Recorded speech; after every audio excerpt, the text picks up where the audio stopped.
What's going on, guys? My last video on the GoXLR did surprisingly well, and I figured I'd make another one showing the customization options that you have with this device. This is definitely one of the coolest things about this product because you can pretty much change any color of any button, which makes it easy to match your entire setup. So let's jump right into it. Here we are in the GoXLR app. We're going to start by creating a new profile, and we're just going to call it colors. And this is basically like creating presets. Next, we're going to go ahead and click on the lighting tab. And from here, we can start customizing the faders. And as you can see, as we change the color, it changes it right on the device itself. So let's go ahead and do this for the next couple of channels. We'll go ahead and set up channel 2, channel 3, and we'll do the last one here, channel 4. Now, the other thing you can do is you can actually change the icon of each of these displays at the top. So if we wanted to change this entire channel to our microphone, we can start by changing the icon, and then we can go over and change the text to say mic.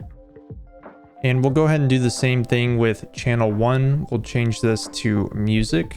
And let's move on to the faders. And right now we have a gradient enabled. So as we turn this on and off, you can see the change between a solid color and the gradient. And let's go ahead and change the bottom color. So let's make it a pink, and then we can change the top color to an orange. And once we've chosen the colors we want, we can go ahead and click this button right here to apply this to all of the faders. Moving right along, we can change the color of the buttons down here at the bottom, which are just mute buttons for each of the channels. Now let's take a look at the effects tab. And this is going to change the color of the buttons towards the center of the GoXLR. Starting with the first one, let's change it to a green. And then for the second one, we'll just make this a pink. Third, we'll do kind of an orange color. And for the fourth one, we'll do a blue. And then we'll just finish up the next two, which are 5 and 6. All right, that looks pretty cool. So let's move on to encoders. And this is going to customize the knobs at the top right of the GoXLR. So we can change the color of the knob for when it's turned to the left and for when it's turned to the right. You can also change the color of the knob itself, and this is what that looks like. And again, once we found the color we like, we can just apply it to the rest of them. All right, so let's move on down the line to the voice effects. We'll start by changing the color of megaphone to a purple. Then we'll change robot to a yellowish orange, and then we'll change hard tune to a green. And finally, let's change the color of the voice effects button, which by the way turns on the 3 effects above it.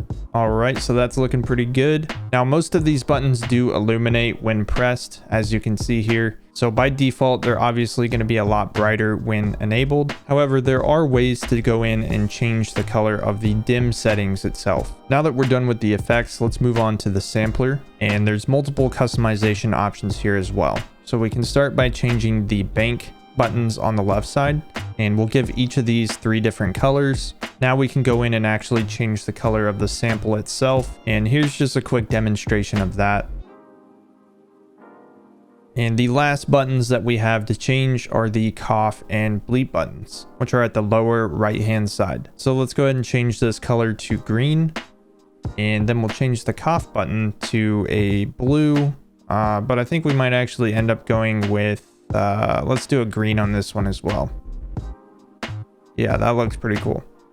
There's actually one more thing you can customize, and that is the GoXLR logo at the top. So under the global tab, we can go to accent, and then we can change the color of this. And as you can see, it changes that X at the top. Now, if you don't want to change each color individually, you can go down to global, and this will change the color of the entire interface. Now, it looks like the faders still have that gradient effect on, so it's technically not one true solid color. But if we went and disabled that gradient effect, the GoXLR should just be one solid color. Now check this out. I think this is the coolest thing about the GoXLR. You can enable these rainbow effects, and the colors are actually animated. You can go in and customize it a little bit further using these sliders here. It's just going to change that gradient just ever so slightly. And then there's these waterfall options at the bottom. So you can either have the faders going up or down, or if you're not into it, you can just turn it off. And usually what I'll do is I'll just have this match my desktop wallpaper, and it looks pretty cool. So that's how you customize the GoXLR. I'll actually have a link to it down in the description below. If you have any questions about the GoXLR, leave a comment down below and I will do my best to get back to you. Thanks for watching. I'll see you in the next one.